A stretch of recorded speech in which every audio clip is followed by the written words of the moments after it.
personality based, I do prefer Biden. Mm-hmm. But that's not an actual way to decide if I would hypothetically vote for. If that was the opportunity, then I would do a lot more research. Yeah. I'll tell you my opinion, which is quite recent, to be fair. I don't want to mention the C word, but I do think that the way Donald Trump has been dealing with the current state of the world is not something I would like in a leader right now. And it's truly showing, despite parties, how I don't believe in him as a leader. So I wouldn't want him to lead. So I would be that person. That would be anyone but. So it's not about choosing Biden. It's just about not choosing Trump again. That's my thought. Yeah. What about you, Adam? What do you think? No,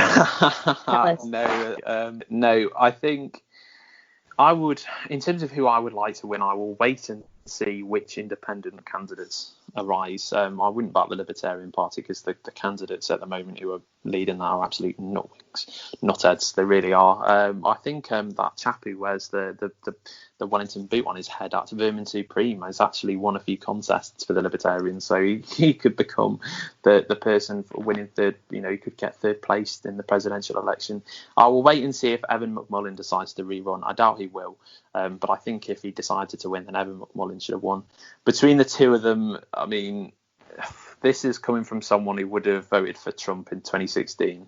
But like you said, he is, in the last couple of months regarding the pandemic, he has been absolutely appalling. Like and it's now getting boring, him attacking the media, and it was funny at first and there was some truth in it, but now it's just on and on, and what he's doing is it's just stupid. I think he's not a stupid person. He's a very intelligent person. He's managed to go from no electoral position ever to the highest position in the world.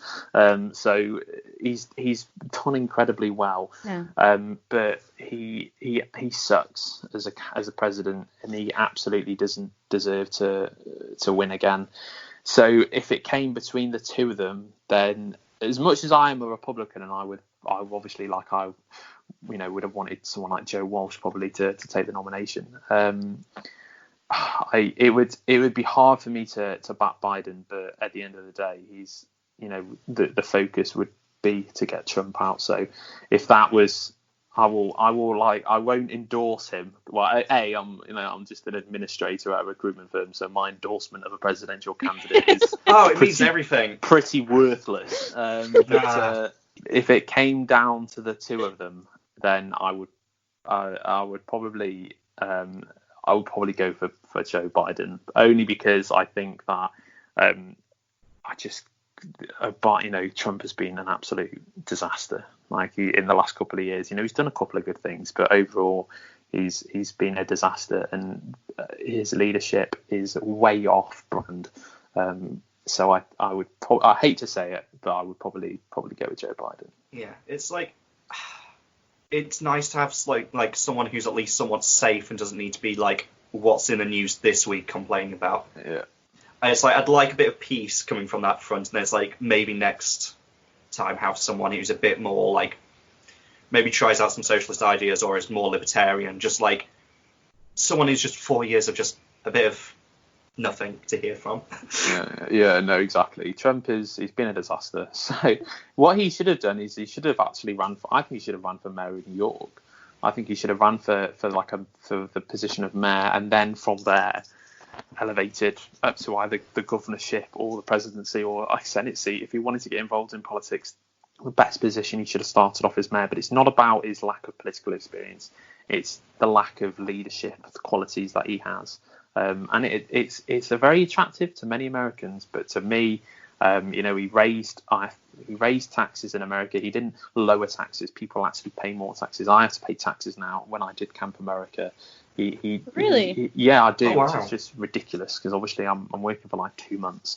I think when I did my tax return, I ended up paying as well. So I didn't end up getting a rebate. I ended up paying like 60 odd quid or something like that. It's time for him to take a rain check. I'm going to say two things. One, we are defining the fate of American politics by saying who we endorse right now. And you Okay. Well, People don't have the right to vote. Only we do. I will wait and see who Yeah, I mean, are the remember independent this. candidates. And the second thing is, a part of me really wishes Adam from 2016 hear Adam from 2020 saying Yeah, I know. If it came down between Hillary and Trump, I wouldn't vote. They were both awful. Like, they were both awful candidates. So if it was Hillary versus Trump, I wouldn't have voted for either of them. Yeah, I would have voted for Evan. I would have voted for Evan McMullin, who was an independent conservative. I would have done that. But Joe and Trump, obviously, like, it's unlikely McMullin is going to run. So between the two of them, it's a different situation. Of course. I would have voted for Hillary. No, You'd have doomed America you'd have doomed America. But no, okay. So I think we covered a lot of bases today. We educated people about the Democratic Party, and we educated people about how the politics work in America and how they suck. But also our opinions on who should be the next president of the United States, because everyone cares about this. And I think Maria should be. Donald Trump had some good ideas in 2016. A lot of his ideas sucked, but he certainly had some good ideas in terms of like where he wanted like his policy, his fiscal policy, in terms of like how he wanted to lower taxes. That was a great idea. Lowering taxes is absolutely fantastic. But but unfortunately, go on. Say was that his this personality of his that he was using. It was sort of we used to think as a society, even we used to think like as a debating society, we used to think that this was just like a tactic to get to the place, not how he was as a whole. Yeah, no, of course. His tactic was anti-establishment. It was exactly the tactic. There was the Tea Party movement still alive in the Republican Party at the time, so he absolutely needed to adopt that tactic. And he always was anti-establishment. I mean, he kind of is anyway because he's not been an elected politician. So obviously, I mean, I wouldn't, like I said, I didn't actually want him originally. I think out of all of them, I wanted Governor Bush to take it on. I thought he was the best candidate. He dropped out, I think, back in pretty early on. So I think Governor Kasich probably then should have taken on the role, but of course he then dropped out. So we were left with between Trump and Hillary. And at the end of the day, I thought that they were both, that Trump was better than Hillary. I mean, he's not, but she's not better than him either. They are both terrible in the same way that they present themselves. So I would have. It's true though. Like I would have voted for. I would have supported Evan McMullin. That's who I'd have voted for. Mhm. So. Again, I would love for you to hear this in the past. Yeah, I know. What were you like back in the past? I was pretty supportive of Trump. Pretty supportive. Like it was I would have preferred him over Hillary any day. But seeing how his leadership has been and seeing how his personality has been and seeing a lot of his policies have tanked, like he's just not the correct person to take on the role. Yeah. Yeah. Oh, we could tell people. So back in first year when I was only 18. How old are you, Adam? I was 19, 20, I think, 19, yeah. Back in the day, we organized... in 1995. Yeah. The good old days. Yeah. We organized a debate called This House Believes Trump Should Win the U.S. elections. Yep. Which we organized at Joffrey Manton. Joffrey Manton. I think it was Lecture Room Theater 2 or 1, and a lot of people showed up. It was one of our probably best attended debates because we had a proper lecture theater, and we had Adam debated for proposition, and who was debating from opposition? It was Tom Beach, who was the chair of Labour students at the time. There we go, and it was really, really intense. We had people because we opened it up to the public so people could ask questions.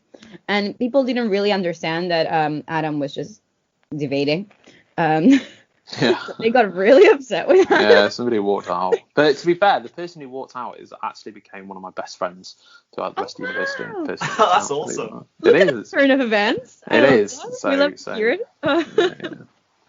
That's To be great. fair, like one of my closest friends for the longest time, like he is very conservative, and when we first met, I was fairly like socialist, but didn't actually know anything about politics. Yeah. So it was quite funny, like him like working me around like throughout the years to being a lot more libertarian in my ideas.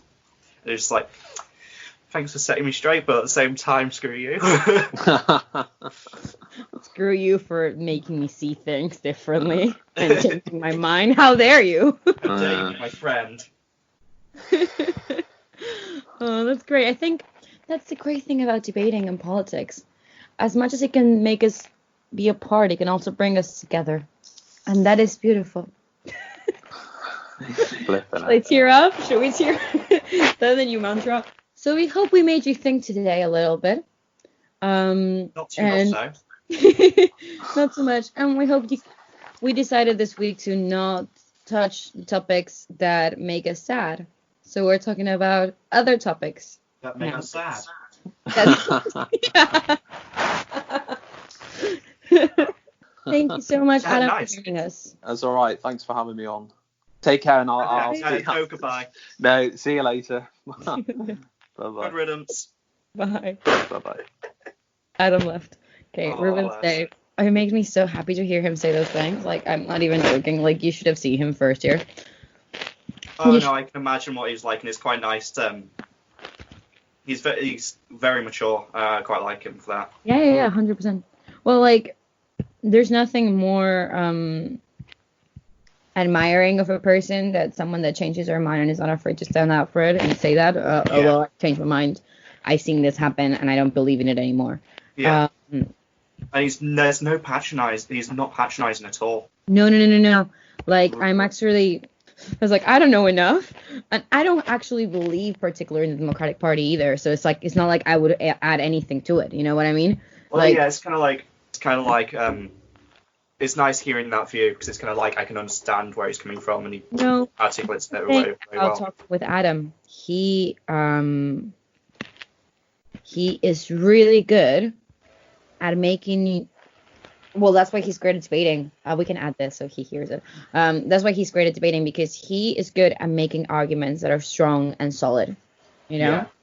You don't talk to him and hear a baseless accusation ever. Where he's coming from normally has a source that has said it, or it's his point of view throughout years of analyzing people. It's not just, I think this. Which is what I do admire from us as well, because we don't say, I believe this straight away for our surface perception of things. We only state something when we believe in it, and when we don't, we're just like you said, I actually don't know what to tell you, because it's based on like surface thoughts. It's not actually based on real stuff. So I do appreciate that from us as well. We're awesome too. Hope you all coping well with COVID-19 and isolating well, keeping your distance. We'll see you next week for a brand new podcast, and hopefully something politically and not the sad, depressing stuff. Yeah, we're going that to is try reality. to make this a distraction more from now on, and we hope you enjoyed it. We hope you enjoyed Adam as much as we enjoyed having him with us in our virtual room in Skype, who is not sponsoring us, but should. Thank you so much for listening. And if you have any opinions on the Democratic Party or the Republican Party or U.S. elections, we would love to hear them. Ooh, also, little updates. Our university is absolutely fantastic. They have given everyone a week extension, but also 5-day layover for late hand-ins if they want to do hand-ins. As master's degree, I've also had that as well. They are being really good with being responsive now. They were not as well before, but they're getting better. Even during the Easter break, they were always there for me. My tutor has checked with me a couple times. I think all undergrads, they're capping everything, right? So you can have a minimum, you will definitely pass. but there's people in the world like Ruben who have great grades. Well, had better grades.